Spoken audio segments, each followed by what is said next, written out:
प्रिय यवतमाळच्या पालकांनो, आजच्या या सखोल चर्चेत आपण एका अशा विषयावर बोलणार आहोत जो आपल्या सर्वांच्याच घरातला आहे.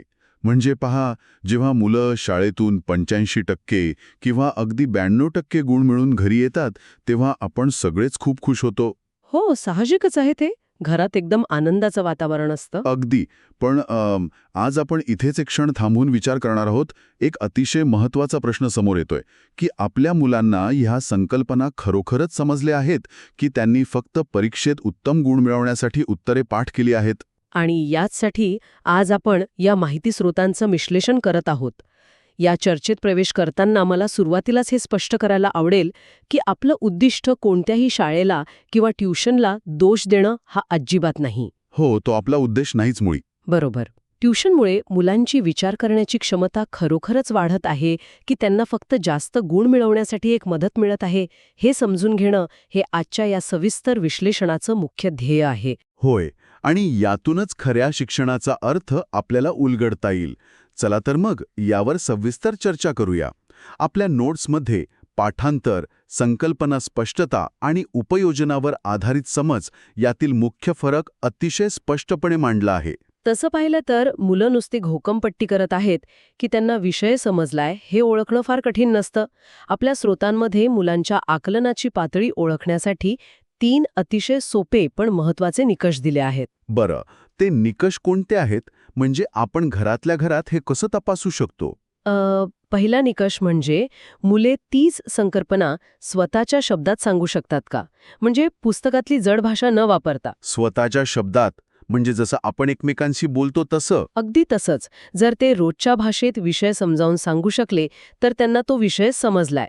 दुसरा निकष म्हणजे ते एका नवीन प्रकारची समस्या सोडवू शकतात का. म्हणजे आकडे बदलून दिले किंवा परिस्थिती वेगळी दिली तर ते गोंधळून जातात की डोकं लावून सोडवतात हे पाहणं. आणि तिसरा निकष म्हणजे ते तोच विषय तुम्हाला परत शिकवू शकतात का. अरे वा, म्हणजे मुलांना चक्क शिक्षकाच्या भूमिकेत आणायचंय. हे खूपच रंजक आहे. हो ना. या टप्प्यावर आपण हे समजून घेतलं पाहिजे की केवळ जास्त गुण मिळवणे म्हणजे ज्ञान मिळवणे नव्हे. अगदी खरं आहे. पण मग इथे एक प्रश्न उभा राहतो. जर समजून घेणं इतकं महत्त्वाचं आहे तर मग पालकांना ट्युशनची इतकी प्रचंड गरज का वाटते? म्हणजे सगळेच पालक यामागे का धावत आहेत? यातील सर्वात लक्षवेधी बाब म्हणजे आपल्या जीवनशैलीत झालेला बदल. व्यस्त वेळापत्रक हे एक मोठं कारण आहे. हो, आई वडील दोघेही कामावर असतात. संध्याकाळी मुलांसोबत बसण्यासाठी वेळेचा अभाव असतो. बरोबर. आणि त्यासोबतच शाळेचा अभ्यासक्रम खूप वेगाने पुढे जात असल्याची एक भीती पालकांच्या मनात असते. आणि मला वाटतं यात सर्वात मोठा वाटा पियर प्रेशर म्हणजे समवयस्कांचा दबाव याचाही आहे. म्हणजे व्हॉट्सअप ग्रुप्सवर चर्चा होते की सगळेच ट्युशनला जातायत, मग आपलं मूल मागे राहील का? अगदी बरोबर पकडलत. पण इथे आपण एक समतोल दृष्टिकोन ठेवणं गरजेचं आहे. ट्युशन लावणं चुकीचं नाहीये. नाही, अजिबात नाही. पण ट्युशनवरील आंधळे अवलंबित्व मुलांची स्वतः शिकण्याची क्षमता कमकुवत करू शकतं. स्वतः शिकण्याची क्षमता म्हणजे सेल्फ लर्निंग. हो. जेव्हा मुलांना प्रत्येक गोष्टीचं तयार उत्तर मिळतं तेव्हा ते स्वतः विचार करणं थांबवतात. आणि यातूनच तो थकव्याचा मुद्दा समोर येतो जो आपल्या नोट्समध्ये ठळकपणे मांडलाय.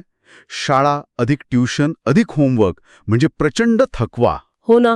मुलं नुसती एका ठिकाणाहून दुसऱ्या ठिकाणी पळत असतात. मग मुलांना स्वतःहून उजळणी करण्यासाठी वेळ मिळतोय का?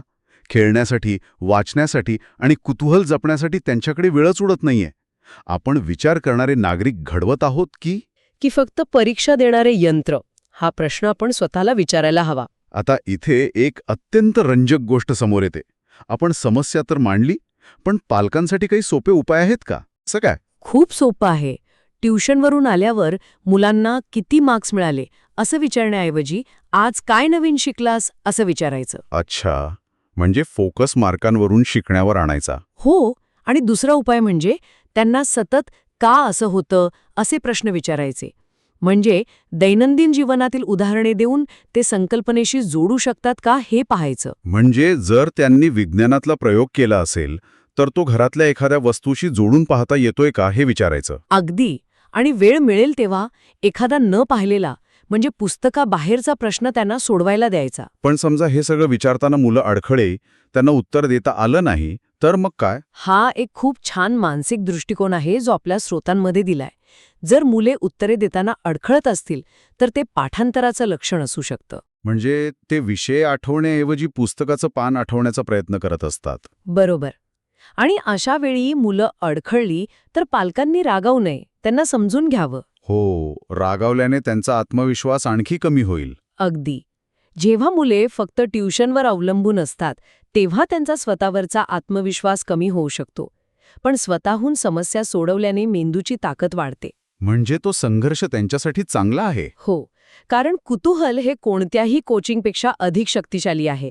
मुलांमधलं कुतूहल जपणं महत्वाचं. याचाच अर्थ असा की पालकांनी आता फक्त शिस्त लावणारे पालक न राहता मुलांचे लर्निंग पार्टनर्स बनले पाहिजे, त्यांच्यासोबत मिळून उत्तरे शोधली पाहिजेत. अगदी 100% खरं आहे हे.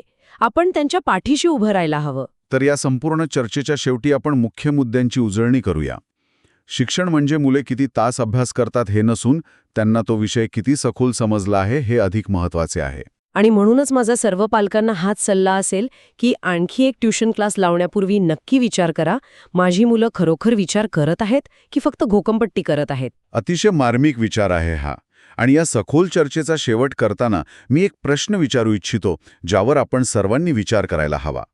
जर पाठांतराने मिळवलेले 92% गुण एखाद्या मुलाला खऱ्या आयुष्यातील एखादी नवीन समस्या सोडवण्यासाठी मदत करू शकत नसतील, तर त्या गुणांचा खऱ्या अर्थाने काय उपयोग? अगदी, तर मग गुणपत्रिकेच्या पलीकडे जाऊन मुलांच्या खऱ्या आकलनाचे मोजमाप करण्यासाठी आपण कोणती नवीन पद्धत आपल्या घरातच सुरू करू शकतो, यावर नक्की विचार करा.